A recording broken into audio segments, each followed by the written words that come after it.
Muy buenos días, estimada docente, compañeros. Mi nombre es Teresa Alonso y pertenezco al grupo 2, integrado también por Ana del Pilar López, Sheila Valladares, Joana Mejías, Carmen Liz Baltazar. Nos ha tocado conceptuar y profundizar acerca de las emociones y cómo influyen estas en el aprendizaje. En este caso tengo a cargo el concepto que puedo decir que es multifactorial debido a que a través de los tiempos he estudiado cuál es su significado. Yo tengo el concepto de Palmer del 2017 que menciona que las emociones son fenómenos individuales de corto plazo que incluyen un componente afectivo, cognitivo, fisiológico, motivacional y expresivo y tienden a dominar nuestra conciencia. Luego reconocemos las emociones básicas, en este caso la alegría. Lo reconocemos esta y otras emociones por la forma del rostro, las cejas, los pómulos, los ojos, la boca, en esencia. De esa manera los demás nos damos cuenta de que hay esa emoción. Por ejemplo, en el caso de la alegría, la boca está abierta, las cejas están hacia abajo y los ojos están, como diríamos, un poquito chinos. En este caso la tristeza es totalmente diferente, la boca está hacia abajo, cerrada, los ojos están dilatados y brillosos, algo largos, y las cejas están arqueadas hacia abajo. De esta manera nos damos cuenta de qué se trata esta emoción. En el caso del miedo, los ojos están súper dilatados, la boca está cerrada, pero no de una manera común y corriente, sino diríamos en curva, y las cejas hacia más pequeñas. De esa manera reconocemos esta emoción. La cólera y la ira son reconocidas porque definitivamente la boca no solamente está cerrada, sino está hacia arriba. No se nota la presencia tanto de los pómulos, pero sí de las cejas, también hacia arriba. Ahí identificaríamos la cólera. La sorpresa, la boca está abierta, como todos pueden ver, los ojos también están dilatados, demostrando esa emoción. Por ejemplo, el amor, que es representado de una manera icónica, a la persona pues le brillan los ojos, sus cejas están hacia arriba y la boca la tiene un poco abierta. En el caso de la maldad, diríamos que también está ligado a las emociones que llamamos a veces negativas. Pero que bueno, con el estudio siempre se aclara, ¿no? Si se trata de ese nombre o no. En el caso de la maldad, por ejemplo, las cejas están muy, pero muy anchas. Uno de los ojos está incluso más dilatado, pero la boca es la que nos da cuenta de ello, ¿no? La forma de la curva y abertura de la boca nos da cuenta de que se trata de la maldad u hostilidad. En el caso de la vergüenza, vemos que los pómulos están más hinchados, los ojos están demasiado dilatados, mostrando pues ese temor que se tiene. Y tenemos aquí, por ejemplo, el desprecio. En el caso del desprecio, la diferencia es los dientes, ¿no? Los dientes y los ojos dilatados, pero un poquito más largos. Y las cejas también, ¿cómo implica eso? Bien, ahora tengo aquí un concepto que es lo que se prevé que estudiemos ahora para este video y más adelante. Se trata de un estudio que han realizado Ancelín, Marín, Gutiérrez y Chocontá en el 2019, ellos son de Colombia, en la revista, una revista científica denominada Cielo. Ahí es donde han realizado esta investigación, la han publicado. En este caso, ellos, tres, mencionan también a otros estudiosos anteriores, Fritz, Schulman y Mellado. Todo sobre la participación del docente en el aprendizaje en relación a las emociones. Y lo que dicen es lo siguiente: respecto a la emoción del profesor, no existen avances teóricos precisos, todavía es necesario que se siga investigando sobre este tema. Sin embargo, existen aportes sobre las implicancias de incorporar el conocimiento o componente emocional en la didáctica de enseñanza de cada docente, lo que le llaman conocimiento didáctico contenido, DCC. Entonces, frente a esto, estos estudiosos, en general en los tiempos, han mencionado que este CDC, el conocimiento didáctico del contenido, es una forma de razonamiento y acción didáctica. Es decir, sí importa en la educación, en el aprendizaje, en la que es necesario incluir la emoción para generar procesos de aprendizaje efectivos. Por ejemplo, cuando un docente llega alegre a su clase, llega emocionado, el alumno también se va a emocionar. Pero si llega decaído, triste, también pues el alumno va a pensar que tal vez los van a castigar o tal vez se sienta temor. Por lo tanto, ellos mencionan que hay que continuar haciendo más estudios, pero que se prevé que puede ser de esa manera. De modo que si un profesor es consciente y reflexivo sobre las emociones que genera su materia, en un contenido o en su propia forma de enseñanza generará procesos efectivos de aprendizaje en sus estudiantes, evitando obstáculos y limitaciones en dicho proceso. Lo cual quiere decir que hay que continuar haciendo estudios, investigaciones y leyendo, teniendo información de este tema, cómo influyen las emociones en la didáctica y en el aprendizaje frente a la postura que pueda tener un docente. Por ejemplo, podríamos prevenir, por experiencia más que nada, eh, que si un docente llega a su clase y se le nota pues las cejas levantadas, por ejemplo, incluso ahí no solamente sería el rostro, sino el tono de su voz, no va a influir de una buena manera o de una manera positiva en el aprendizaje, porque el componente emocional estaría ahí en contra del aprendizaje. No podría el estudiante avanzar en sus aprendizajes si ve la intolerancia, la tristeza, de repente la ira de su docente, ¿no? Tendría que ser emociones ligadas al bienestar del estudiante para que realmente él pueda aprender. A diario lidiamos con un sinfín de emociones que matizan nuestra vida e impactan de distintas formas en nuestras decisiones. Estas tienen su origen en el cerebro. Diversos estudios a través del tiempo han tratado de evidenciar cuáles son las estructuras cerebrales implicadas en la conducta emocional. De forma clásica, se consideraba que estaba determinada solo por las estructuras que conforman el sistema límbico, en especial el hipotálamo y la amígdala.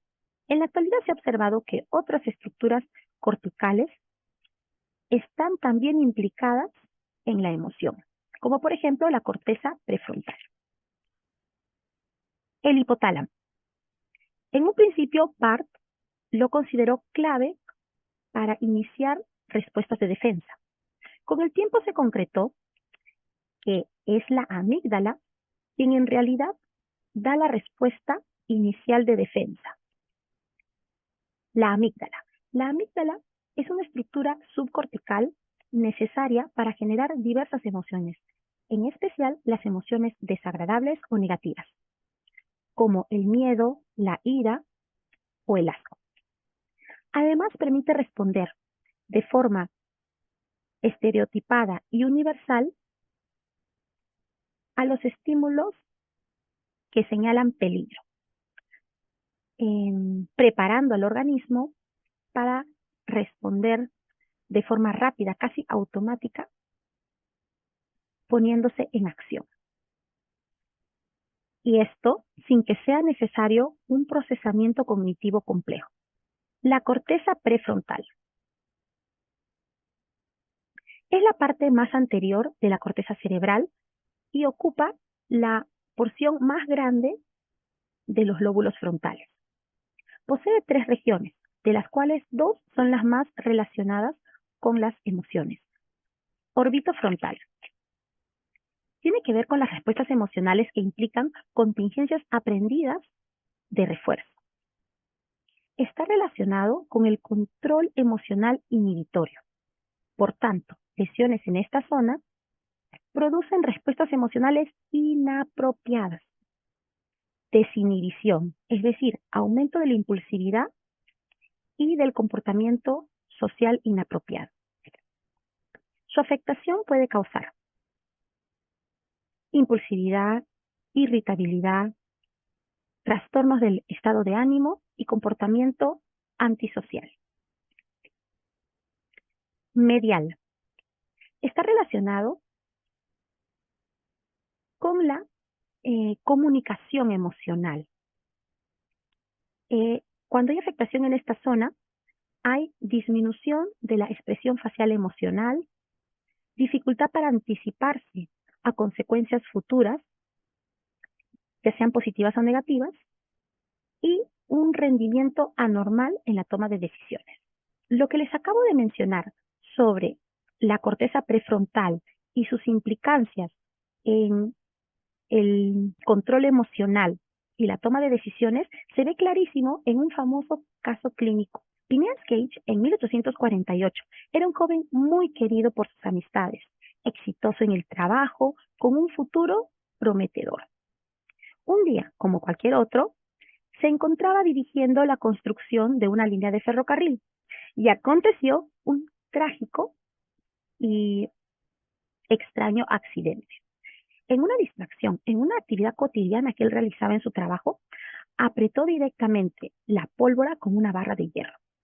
Detonó y la barra ingresó por su mejilla derecha, perforando el cráneo y literal atravesando la zona frontal de su cerebro.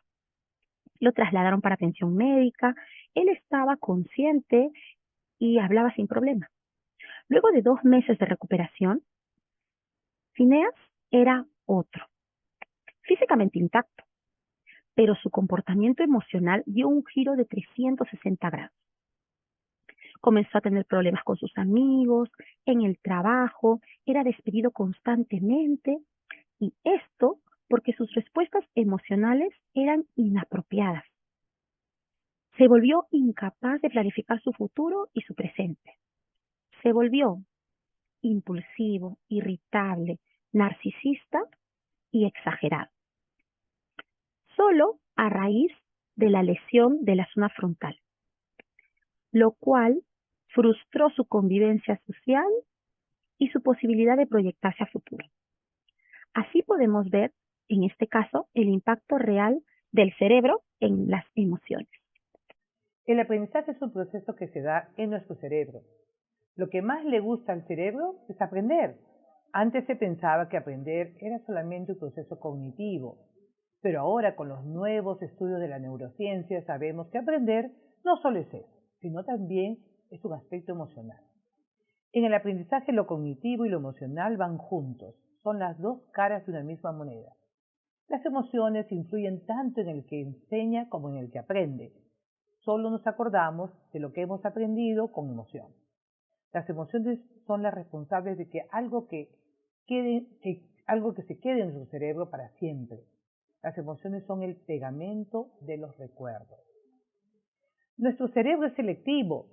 Si alguna persona no te ha dejado huellas, no te acuerdas de ella. Por ejemplo, no nos acordamos de todos los profesores que tuvimos, solo de aquellos que en algún momento nos dejaron huella o también cicatrices. Hay emociones que nos ayudan a aprender. La primera, por ejemplo, de las emociones es la curiosidad, porque hace que el cerebro se expanda y preste atención, pero debe ir acompañada del interés para que esta atención sea sostenida. Cuando algo nos da curiosidad, inmediatamente buscamos la información y casi aprendemos solos. Otra de las emociones que ayudan al aprendizaje es la confianza, porque cuando la persona confía en sí mismo, se pone retos y en la medida que va logrando esos retos, su nivel de confianza se incrementa y esto favorece enormemente al aprendizaje. Pero también es importante la confianza en los demás. Por ejemplo, cuando se trabaja en equipo y se confía en los demás, se sabe que cada uno va a aportar y entre todos lograrán el resultado esperado. Por eso lo importante que es el trabajo cooperativo, el trabajo colaborativo, que exista confianza entre todos. Crear ambientes de confianza en el aula potencia el aprendizaje, porque saber que si te equivocas, nadie se va a reír de ti. Y eso te da seguridad y hará que aprendas más. La calma y la tranquilidad son también emociones que potencian el aprendizaje, porque la persona que está tranquila, sin estrés, sin miedos, sin algo que le perturbe, va a prestar más atención y va a aprender mejor. Sin embargo, también hay emociones que dificultan o no permiten que se dé el aprendizaje de manera efectiva. Por ejemplo, la primera emoción es el miedo.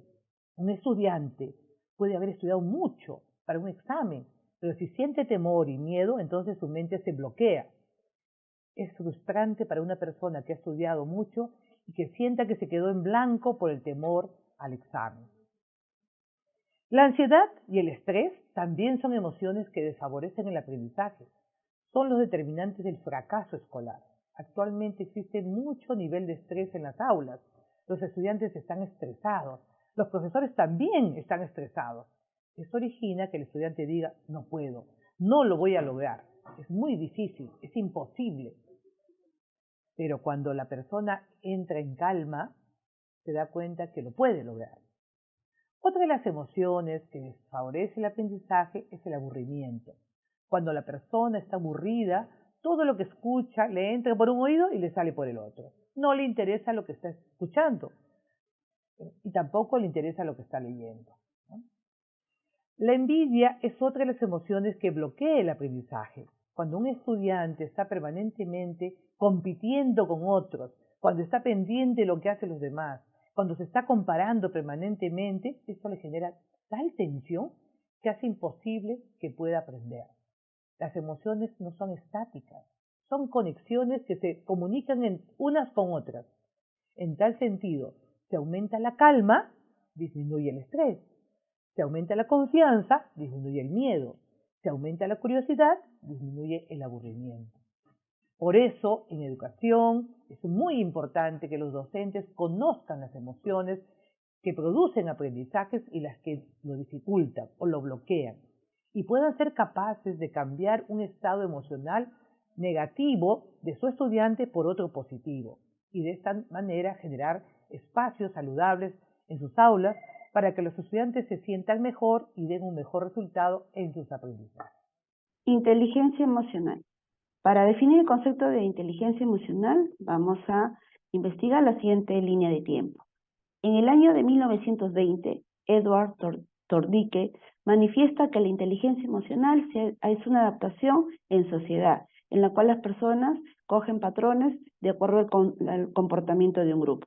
En el año de 1943, David Wechsler manifiesta que el manejo de las decisiones humanas tiene influencia en nuestras propias emociones, que las conductas son propias de cada ser. En el año de 1990, Peter Salovey y John Mayer manifiesta que la inteligencia emocional es una habilidad y de los sentimientos propios de las personas. Es el actuar de manera inteligente de cada uno de nosotros.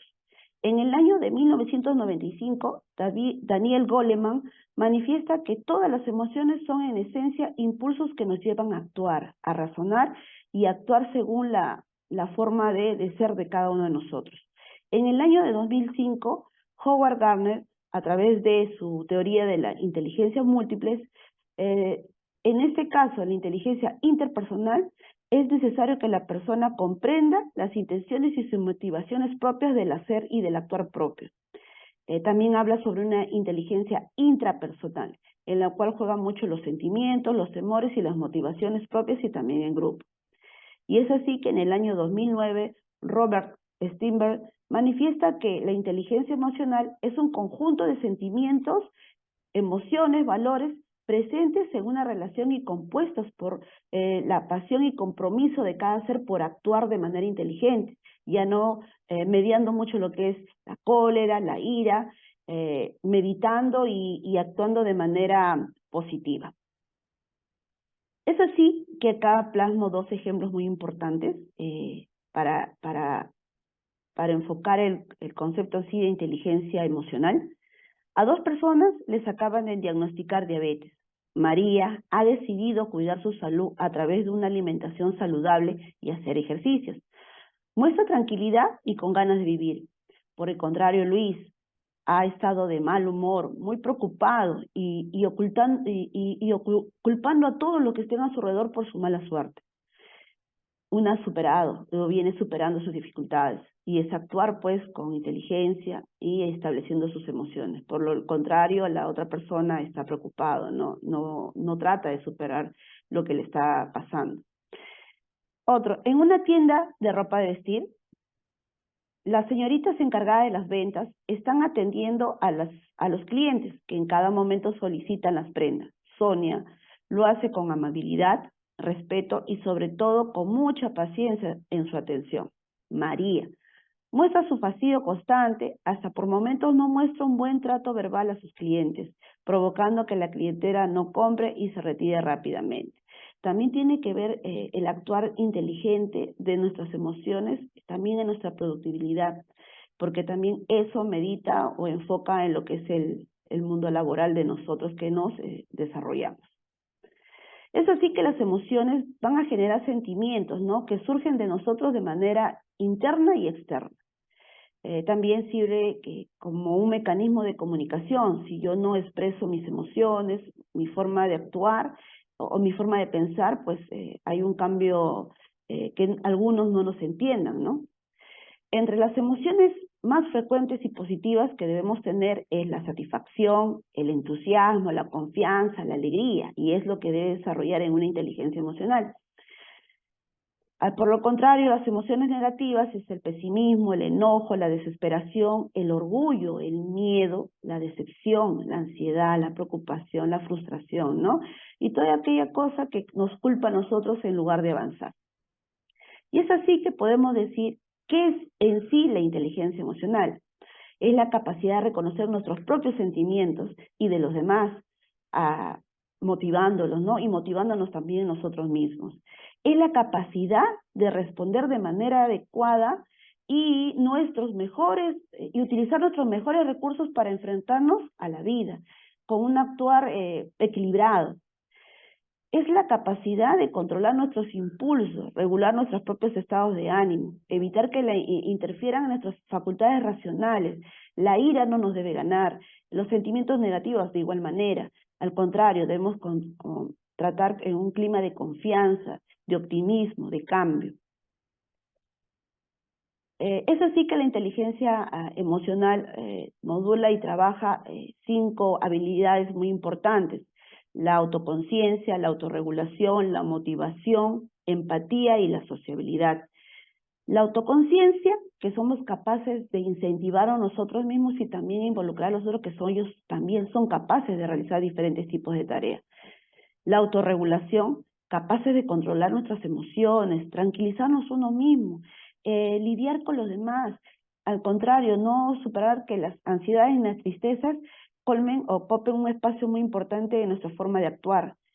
La motivación, motivarnos, estar con optimismo, ser capaces de superar nuestras dificultades, llegar a nuestras metas y sobre todo pues actuar de manera inteligente en nuestras emociones.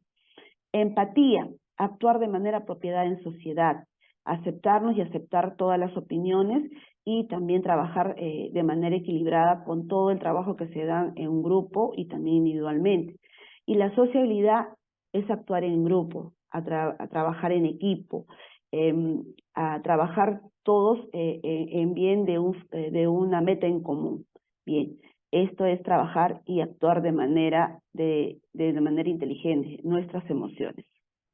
En el campo pedagógico, es necesario que los docentes conozcan acerca de los procesos neurológicos emocionales, así como de la producción y expresión del mismo, para poder generar el bienestar en los estudiantes.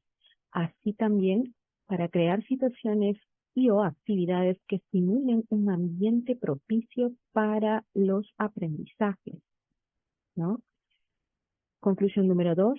Las emociones son los guardianes del aprendizaje. Son los responsables de la memoria. Las emociones son el pegamento de los aprendizajes. Tercera conclusión. Los docentes deben procurar generar en los estudiantes emociones positivas necesarias, como por ejemplo la curiosidad, el interés. El docente debe crear en el aula un clima de confianza, de calma y empatía, de alegría, para poder así asegurar aprendizaje. Como dice la frase, sin emoción no hay cognición. Conclusión número 4. Los docentes deben evitar en el aula emociones negativas como el aburrimiento, la ansiedad, el miedo y la tristeza, ya que son emociones que bloquean los aprendizajes. Y finalmente, conclusión 5, todos los docentes antes de iniciar una sesión deben realizar actividades de soporte emocional para poder asegurar los aprendizajes, como por ejemplo, les puedo mencionar la estrategia de la flor y la vela, la estrategia del árbol de limones, ¿no? Que son estrategias para reducir el estrés, contener y controlar la ira, por ejemplo. Y también otras actividades, como por ejemplo tertulias dialógicas, en donde se conversa, se dialoga acerca de algunas situaciones, emociones que se tienen ¿no? en el día a día, ¿no? Para poder brindarles ese soporte de contención, ¿no? Y estrategias, actividades artísticas, ¿no? Como por ejemplo la pintura, ¿no? Escuchar músicas que relajen, ¿no? A los estudiantes y básico las actividades deportivas que generan pues la activación de la hormona eh, de la oxitocina que permite pues que el estudiante esté con mayor alegría, con mayor expectativa para aprender, ¿no? Etcétera, etcétera. Bien, eso es todo. Muchas gracias por la atención.